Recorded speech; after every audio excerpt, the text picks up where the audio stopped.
নমস্কার বন্ধুরা, পম্পার কিচেনে আপনাদের সকলকে স্বাগত। আজ আমি তেল ছাড়া অপূর্ব স্বাদের একটা রেসিপি আপনাদের সাথে শেয়ার করব। শুধু তেল নয়, এখানে আমি চিনিও ব্যবহার করব না।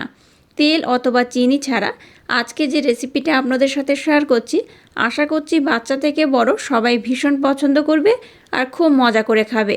আর এই রেসিপিটা এতটাই নরম তুলতুলে স্পঞ্জি হয়, মুখের মধ্যে দিলেই দেখবেন মিলিয়ে যাবে আর একবার খেলে বারবার বানাতে ইচ্ছা করবে। তাহলে চলুন দেরি না করে আজকের এই অপূর্ব স্বাদের রেসিপিটা দেখে নেওয়া যাক। আজকের এই রেসিপিটা বানানোর জন্য প্রথমে দেখুন এরকম একটা পাত্র আমি নিয়ে নিয়েছি। এর মধ্যে দিয়ে দেবো ছোট্ট একটা কাপের 1 কাপ ব্লেন্ড করে নেওয়া মিচিরি। আপনারা চাইলে এখানে চিনিও অ্যাড করতে পারেন। এবার দেখুন ওই একই কাপে মাপ করে 1 কাপ এখানে আমি ময়দা অ্যাড করব।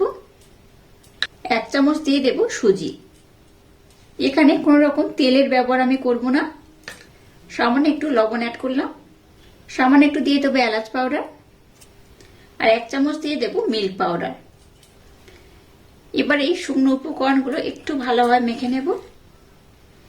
একদম সহজ পদ্ধতিতে ইউনিক ভাবে অপূর্ব স্বাদের যে রেসিপিটা আপনাদের সাথে আজ আমি শেয়ার করছি, একবার না বানালে ভীষণ মিস করবেন। বাচ্চা থেকে বড় সবাই ভীষণ পছন্দ করবে আর খুব মজা করে খাবে। এবার দেখুন ওই কাপের মাপ করে 1 কাপ আমি জল নিয়েছি। জলটাকে একেবারে একসাথে বেশি দিয়ে দেব না, অল্প অল্প করে দেব আর এইভাবে সুন্দর করে এটাকে আমি ব্লেন্ড করে নেব।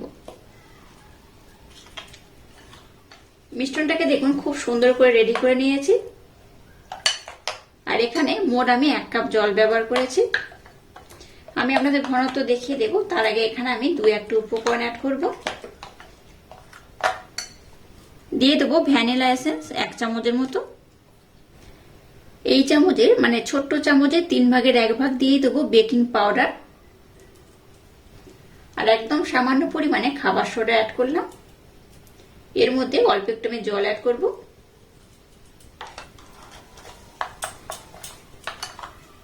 এবার এই মিশ্রণটাকে খুব সুন্দর করে মেখে নেব। এই রেসিপিটা খুব সহজে খুব তাড়াতাড়ি কিন্তু বানানো হয়ে যায়। একবার দেখলে যে কেউ বানাতে পারবে আর এটা খেতে হয় অপূর্ব অসাধারণ।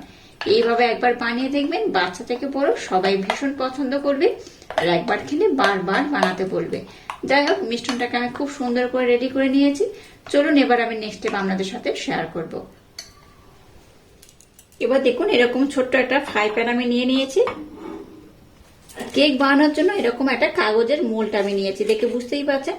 আপনারা কিন্তু দোকানে গিয়ে কোনো কেকের এই মোল্ড কিংবা মিষ্টির এরকম কোনো কাগজ বললেই কিন্তু দিয়ে দেবে।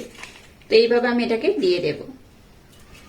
যে কটা ধরবে সে কটা কিন্তু আমি এইভাবে দিয়ে দেব।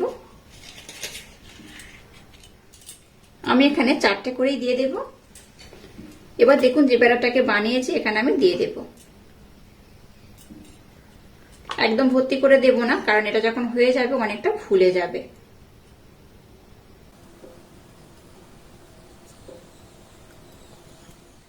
এবার উপর থেকে একটু টুটি ফুটি আমি দিয়ে দেব, যাতে দেখতে খুব ভালো লাগে। এবার এটাকে ঢাকা দিয়ে আমি হতে দেব। দেখুন এটাকে আমি কত সুন্দর করে বানিয়ে নিয়েছি আর কত সুন্দর দেখতে হয়েছে। এটা দেখতে যেমন সুন্দর, খেতে তেমন অপূর্ব অসাধারণ।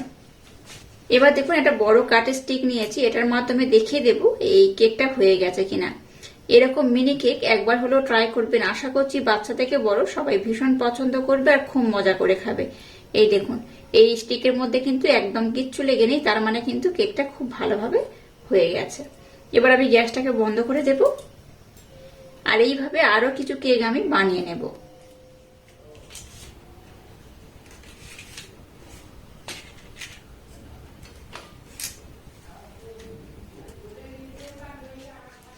দেখুন আজকের এই মিনি কেক গুলোকে কাগজ থেকে আমি খুব সুন্দর করে ছাড়িয়ে নিয়েছি আর কতটা নরম কতটা তুলতুলে হয়েছে দেখে বুঝতেই পারছেন। এটা দেখতে যেমন সুন্দর, খেতে কিন্তু তেমনই অপূর্ব অসাধারণ। আর এই ধারের পোর্শনটা দেখুন কতটা সুন্দর হয়েছে, এই দেখুন কত অপূর্ব হয়েছে। একটা আমি আপনাদের দেখাচ্ছি, দেখুন ভিতরটা কতটা সুন্দর হয়েছে, এই দেখুন কতটা জালিদার হয়েছে। এইভাবে একবার না বানিয়ে খেলে ভীষণ মিস করবেন। আর আজকের এই অপূর্ব স্বাদের কেকের রেসিপিটা যদি আপনাদের ভালো লাগে তাহলে চ্যানেলটাকে লাইক, শেয়ার, কমেন্ট এবং সাবস্ক্রাইব করবেন আর পাশে থাকা বেল আইকনটা প্রেস করে দেবেন। তাহলে টাটা, আবার দেখা হচ্ছে নতুন কোনো রেসিপি নিয়ে।